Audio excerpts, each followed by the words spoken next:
اعوذ باللہ من الشیطان الرجیم بسم اللہ الرحمن الرحیم۔ اقبال کا ایک خوبصورت شعر، انتہائی خوبصورت شعر، غور سے سماعت فرمائیں۔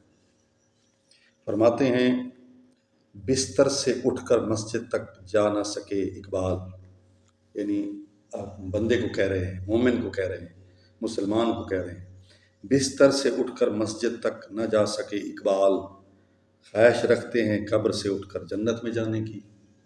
سبحان اللہ، یعنی اقبال جھنجھوڑ رہے ہیں، مومن کو جھنجھوڑ رہے ہیں، مومن پر ایک سوال کر رہے ہیں کہ وہ بندہ مجھے جواب دے جو اپنے بستر سے اٹھ کر مسجد تک نہیں جا سکتا، جس کا ایمان اتنا کمزور ہے کہ جس کا ایمان اس کو بستر سے مسجد تک نہیں لے جا سکتا، تو وہ کیسے خواہش کر سکتا ہے کہ وہ قبر سے اٹھ کر جنت میں چلا جائے گا؟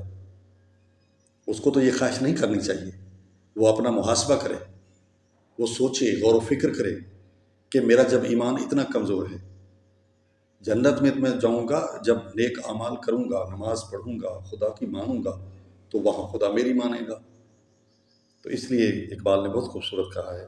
تو خدا ہمیں توفیق دے کہ ہم جو ہے اللہ تعالیٰ کی نماز پڑھیں، اس کا حکم مانیں، تاکہ ہماری آخرت جو ہے وہ اچھی ہو جائے اور اللہ تعالیٰ ہمیں جنت عطا فرمائے۔